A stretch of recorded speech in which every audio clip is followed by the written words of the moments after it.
যার যেমন ভাব তার তেমন লাভ। যে যেমন মহাজন ধরে তার তেমন বেচা কিনা হয়। এই ভব সংসার মাঝে যে যেভাবে কর্ম করছে তার সেইভাবেই কর্মফল অনুসারে তার জীবনের যাত্রা শুরু। তো দেখুন, আমি যে কথাটা বললাম, যার যেমন ভাব তার তেমন লাভ। এবারে দেখুন কি বলছে চৈতন্য চরিতামৃতে, যে শুদ্ধ ভক্তি হইতে হয় প্রেমের উৎপন্ন, অতএব শুদ্ধ ভক্তির কহিয়ে লক্ষণ। তাহলে শুদ্ধ ভক্তি হইতে হয় প্রেমের উৎপন্ন। দেখুন, এই যে প্রেমের উৎপন্ন কথাটা বলছে,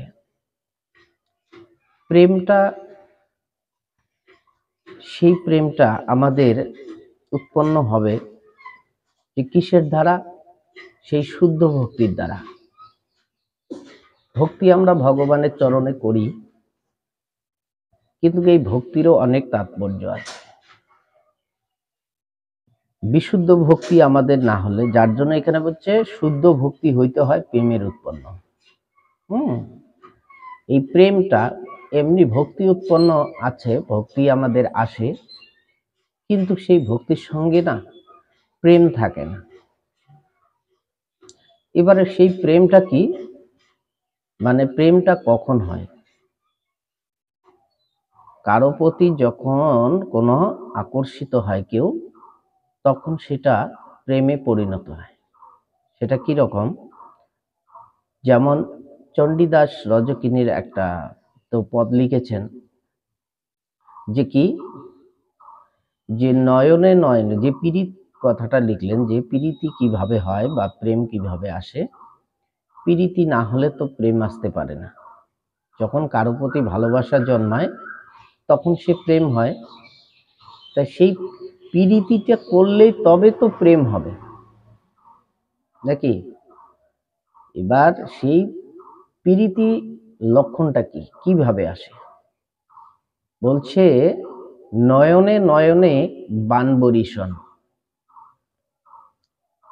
তাহাতে জন্মায় পয়হিষ্যিকারী পি।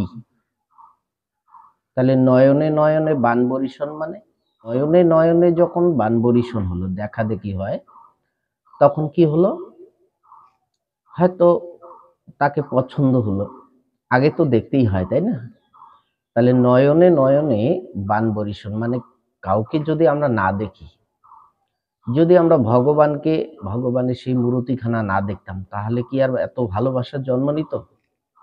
এই বৃন্দা দেবীকে যদি আমরা দর্শন না করতাম, তাহলে চিনতাম কি করে যে এটা বৃন্দা দেবী? হয়তো একে অন্য গাছ বলে মনে করতাম। কাজে দেখার পর, জানার পর এখন আমরা শ্রদ্ধা ভক্তি করছি, তো ভগবানের মূর্তিখানা দেখছি আমরা, তো দেখার পরে আমাদের সেই ভগবানের চরণে ভালোবাসা জন্ম নিচ্ছে। তাহলে সেই নয়নে নয়নে হচ্ছে বানবরিশন, তাহাতে হচ্ছে পয়সিকরেপি। এবার বদনে বদনে বাক্য আলাপন, তাহাতে জন্মায় রয় শিকারী রি। তাহলে বদনে বদনে মানে তারা কথোপকথন বলছে, একে অপরকে কিছু ভালো মন্দের কথা বলছে, ভালোবাসার কথা বলছে, যে তোমাকে ভালো লাগে। যদি ভগবানকে ভালো লাগে, নিশ্চয়ই মনের সঙ্গে একটা আমরা কথা বলি। যদি আমরা ছবির দিকে দেখে কথা বলি, তো মনে কিছু কথা তাকে বলার চেষ্টা করি। তাহলে বদনে বদনে হয় বাক্য আলাপন, তাহাতে জন্মায় রয় শিকারেরই। তাহলে পিরি। এবার বক্ষে বক্ষে পরশ করিলে তাহাতে জন্মায় তয় শিকারে তি।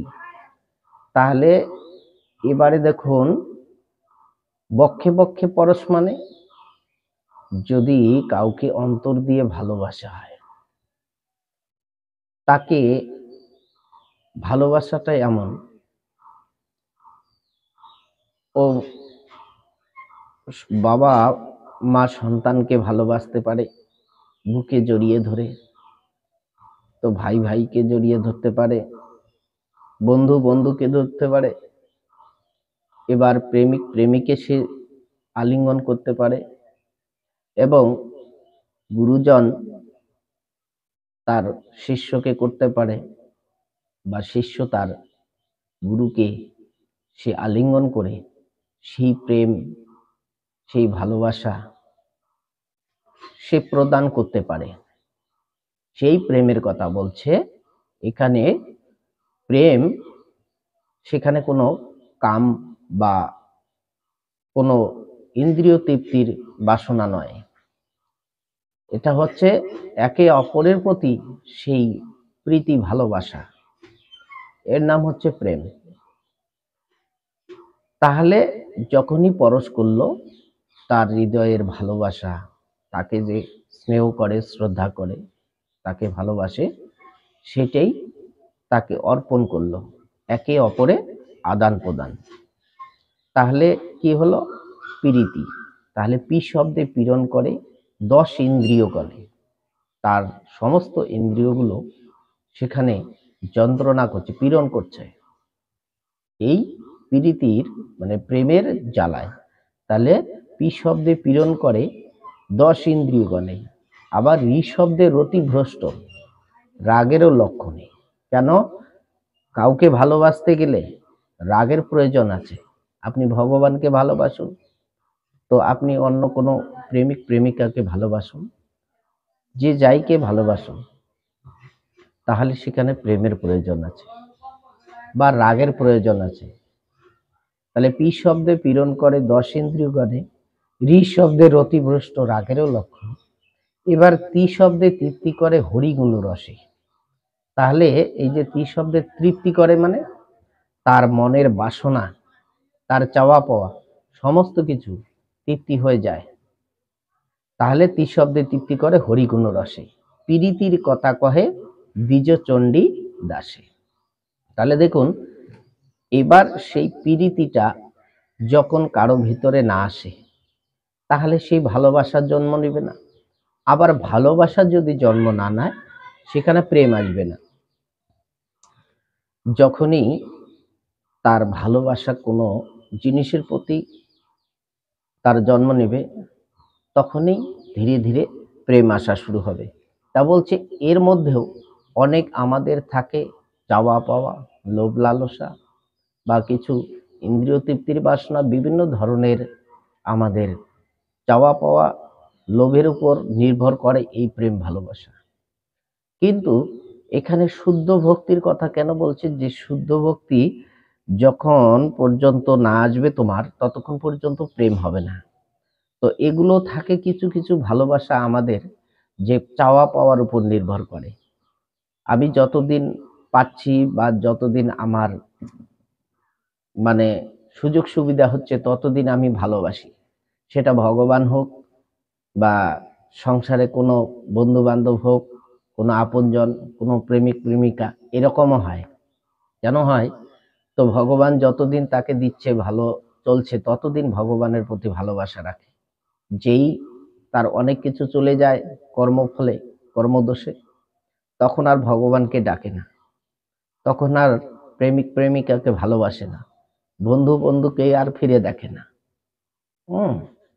তা এইরকম হচ্ছে প্রেম থাকে। তো যতদিন, একটা বাংলায় প্রবাদ আছে, সত্যদার টাকাও শেষ, ভালোবাসাও শেষ, এইরকম। কিন্তু এখানে বলছে শুদ্ধ ভক্তি হইতে হয় প্রেমের উৎপন্ন। যদি অরিজিনালি কেউ কাউকে ভালোবেসে থাকে, কেউ কাউকে যদি সে মন প্রাণ দিয়ে থাকে, তাহলে সে স্বার্থের জন্য নয়, ছেড়ে নিজেকে অনেক যন্ত্রণা ভোগ করলো, ভালোবাসা তার কাছে সব সময় রেখে দেয়। সেটা কখনো সে কমিয়ে নিয়ে আসে না, যেটা করেছিল শ্রীমতী রাধারানী। এত দুঃখ কষ্ট পাওয়ার পরেও তিনি কখনো ভগবানকে ভালোবাসা কমিয়ে দেয়নি। প্রেম করেছিল ব্রজগোপীরা, এরা জীবনের সর্বস্ব ভগবানকে দিয়েছিল ভগবানের সুখের জন্য, কিন্তু নিজে কখনো চায়নি যে আমরা সুখী থাকি। এইরকম অনেক ভগবানের সেই অন্তরঙ্গ ভক্ত আছে, ভগবানের জন্য অনেক। তা প্রকৃত যারা ভগবানকে প্রেম করে, ভালোবাসে, তারা নিঃস্ব হয়ে যাবে, কিন্তু ভালোবাসা কখনো কমিয়ে দেবে না। কিন্তু আমরা সংসারে অনেক আছে এরকম স্বার্থপর। এবার যতদিন আমরা ভালো চলছি, ভালো খাচ্ছি, ততদিন ভালোবাসা। আর যেই আমাদের কর্মফলে কিছু চলে গেল, আর ভালোবাসা থাকে না। এই জন্য বলছে যে না, শুদ্ধ ভক্তির প্রয়োজন আছে। এই শুদ্ধ ভক্তিটা যতক্ষণ পর্যন্ত না আসে, ততক্ষণ প্রেম হতে পারে না। তা যার জন্য এই ভক্তির লক্ষণগুলো বলা হচ্ছে।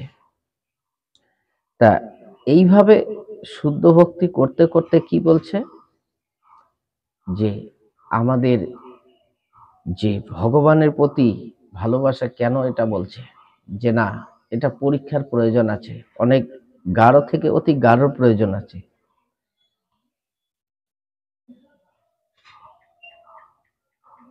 যে কি, অন্ন বাঞ্ছা অন্ন পূজা ছাড়ি জ্ঞান কর্ম, আনুকূল্যে সর্বেন্দ্রিয় কৃষ্ণানুশীলন।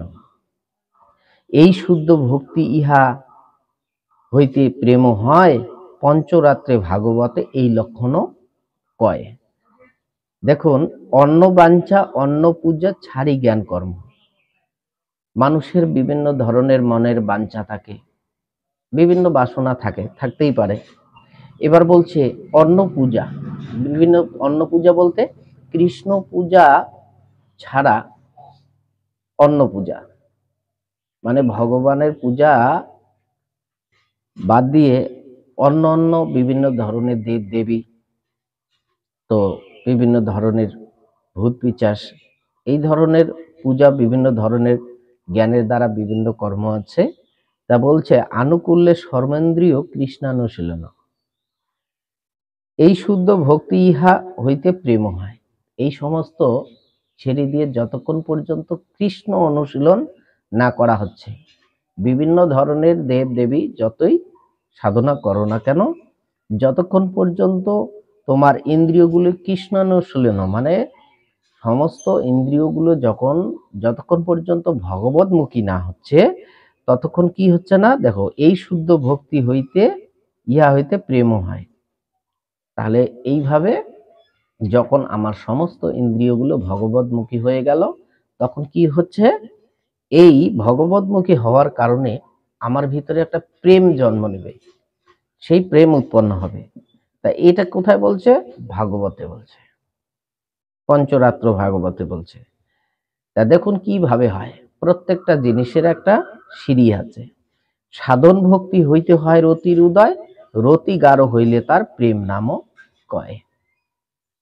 তা এইভাবে আমাদের কি হয়, যে সাধন ভক্তি হইতে হয় রতির উদয়, মানে আর রতি গাঢ় হইলে তার প্রেম নামক হয়। এই যে প্রেমটা আসবে, তাহলে প্রথমে কি, আমাকে যে কোনো বস্তুই সাধনা করতে হবে। যদি আমরা সাধনা না করি, তাহলে কোনো বস্তু ঘনীভূত হতে পারে না। মন সর্বদাই চঞ্চল, এটা সবাই জানে, এটা অতীব চঞ্চল মন। একে ধীর করতে গেলে, স্থির করতে গেলে, স্থিতপ্রজ্ঞ করতে গেলে সাধনার প্রয়োজন আছে। হরে কৃষ্ণ। তাহলে এই যে সাধন ভক্তির কথাটা আমরা পরবর্তী ভিডিওতে শুনতে পারবো। তো আপনারা পরবর্তী ভিডিও দেখতে থাকুন। তো আজকের আলোচনার বিষয় এখানেই বিশ্রাম রাখি। তো পরবর্তী ভিডিও দেখার জন্য আপনারা পরবর্তী পর্বে দেখুন। তো সুখে থাকুন, শান্তিতে থাকুন, ভগবানের নাম করুন। রাধে রাধে।